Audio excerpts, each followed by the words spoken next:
Bismillahirrahmanirrahim. Değerli gençler, əziz valideynlər, sizləri əziz Allahın salamı ilə salamlayıram.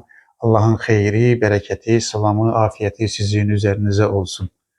Söz verdiyimiz kimi hər həftənin sonu gənclərlə söhbət edirəm, qısa videolar çəkirəm. İstəyirəm ki, onların işinə bir yararı olsun və onların da suallarını həm də cavablandırmağa çalışıram, gözəl insanlar.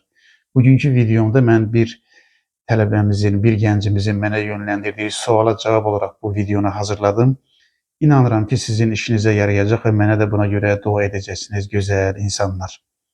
O gəncimizin sualı bundan ibarətdir ki, müəllim, zaman israfının qarşısını necə alaq, zamanımızı necə qoruyaq, necə edək ki, biz zamanımızı daha xeyirli, bərəkətli şəkildə istifadə edək və ondan onu bir qazanca çevirək, fürsətə çevirək, o neməti bir fürsətə çevirək. Bilirsiniz ki, zaman Allahın verdiyi bir nemətdir və o su kimi axıb gedir. Heç kimin zamanı saxlama imkanı yoxdur. Hər an əriyir, hər an gedir və insanın zamanı dayandırmaq imkanı yoxdur. İnsanın milyonlarla sərvəti olsa da bir saniyə zaman almaq kimi bir imkanı da yoxdur, gözəl insanlar. O halda bizə düşən budur ki, zamanımızı qoruyacağıq, zamanımızın dəyərini biləcəyik gənclər və onları doğru şeylərə yönəldəcəyik. Mən zamanınızı doğru xərcləməyin, doğru işlərə yönəltməyin və israf etməməyin yolu ilə bağlı sizə 4 dənə təklifim var. Onları sizinlə paylaşmağa çalışıram. İnanıram ki, işinizə yarayacaq və əgər, amma o zaman işinizə yarayacaq ki, mənim verdiyim təklifləri sadəcə təklif kimi dinləyib, sağ ol müəllim, təşəkkür edirəm müəllim deyil, onu həyatınıza daşıyacaqsınız, edəcəksiniz. Hər zaman təkrar etdiyim sözü təkrar edirəm. İnsanı dəyişdirən etdikləridir, əməlləridir. Əgər duyğularınızı, düşüncələrinizi həyatınıza daşısanız, onda onun sizə bir faydası olmuş olacaq, dəyərli gənclər.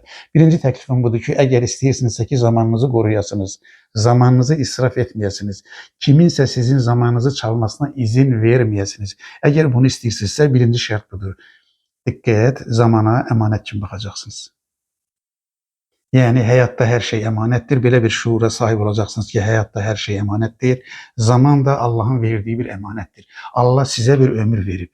Əmanət o deməkdir ki, Allah o əmanəti sizə verib və o əmanətin hara xərclədiyinizi, necə istifadə etdiyinizi sizdən soruşacaq.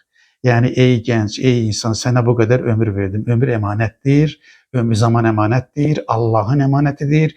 Allah verdiyi əmanəti mütləq məndən soruşacaq.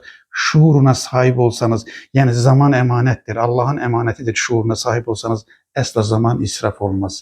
Bir insan, mənim ömrüm, mənim həyatım, mənə verilən hər nəfəs Allahın əmanətidir olduğuna gerçəkdən inansa və bunun haqqını yerinə yetirsə, sizcə zamanını israf edərmi, gözəl gənclər?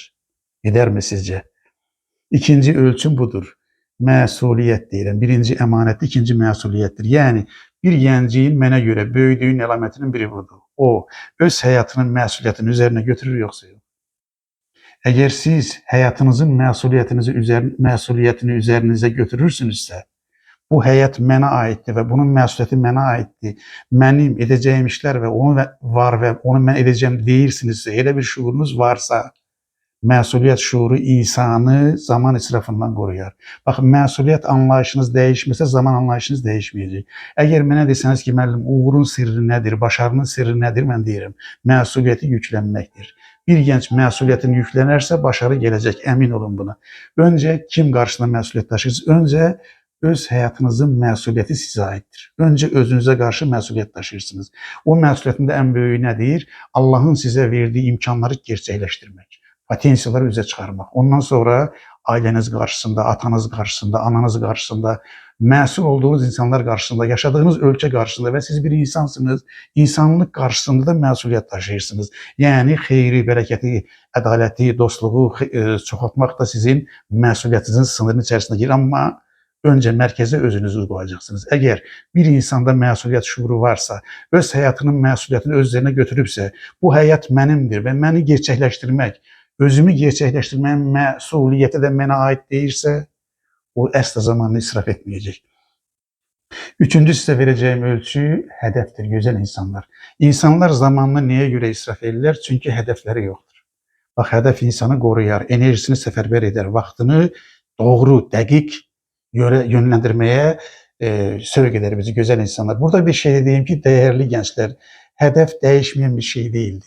Değil yani. Sabit bir şey değil. Yaşınıza göre, inkişafınıza göre hedefleriniz değişebilir. Yani hedefleri değişebilirsiniz, yeniden redakte edebilirsiniz, yeni hedefler koyabilirsiniz. Bunlar doğru bir şeydir. İkinci bir şey diyeyim ki çok büyük hedefler koymağa, birdenbire büyük hedefler koymaya çalışmayın. Yani bazen insanlar karşılarına büyük hedefler koyurlar, sonra da onları yerine getirebilmeyip ruhdan düşürürler. Ben deyirəm ki, hedefleriniz küçük olsun ve o küçük hedefleri gerçekleştirin. Gerçekleştirdikçe hedefi getirecek. Yani strateji hedefe sizi kavuşturacak. Yani mesela belə demeyin. Bu yıl 20 kitap okuyacağım. Deyin ki bugün 3 sayfa kitap okuyacağım. Bu yıl 20 kitap okuyacağım demek sizi ruhtan salar. Çetin görünür, büyük görünür. Ama deseniz ki her gün 3 sayfa kitap okuyacağım, bu küçük hedef sizi ileri aparar. Çünkü gerçekleştirilmesi mümkün olan hedeftir. Hedef nedir? Zamanı koruyur, enerjini koruyur, sizi yöneldir. Fikirleşeceksiniz, düşüneceksiniz, ettiğiniz bir iş, kurduğunuz bir əlaqə sizin hedefinize uygundursa edin, uygun değilse etmeyin. Bu size büyük zamanınızı, Allah'ın verdiği zaman emanetini, zaman nimetini korumak imkanı tanıyacak değerli gençler. Dördüncü şartım da budur. Dördüncü teklifim de budur. Dördüncü teklif de bundan ibaret ki sınır koyacaksınız. Yok demeyi bacaracaksınız. Bakın yok demeyen, sınır koymayanın zamanı israf olar. Enerjisi israf olar, hayatı israf olar. Siz eğer sınır koyabilmirsinizsə, bu o demek ki başkalarının hayatını yaşayırsınız.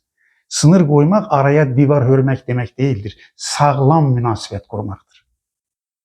Bir devletin sərhədləri tamamıyla açık olsa, o devlette ne baş vererse, sizin sınırınız açık olsa, o sizin hayatınızda da baş verecek.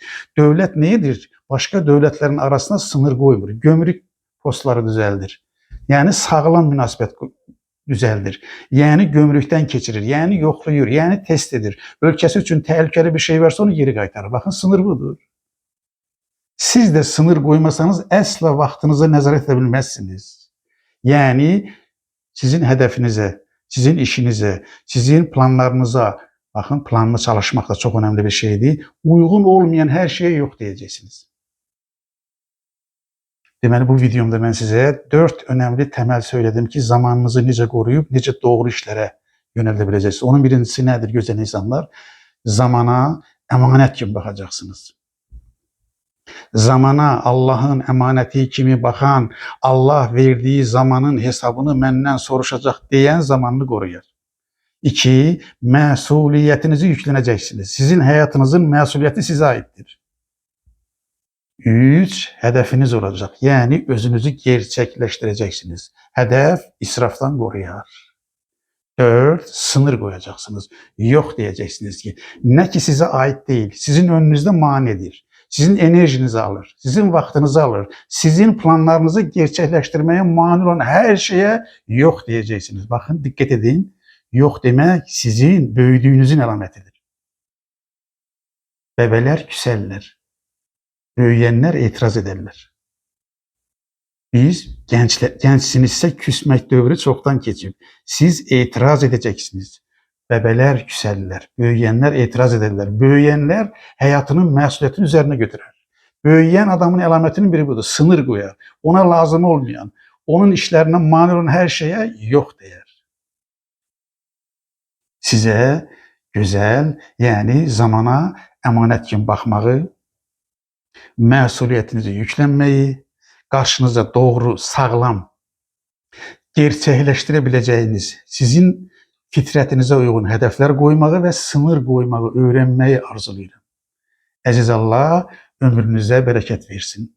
Beni dinlediğinize göre size teşekkür ederim. Var olun, sağ olun. Əziz Allah'ın sonsuz, sınırsız merhametine emanet olun. Değerli gençler.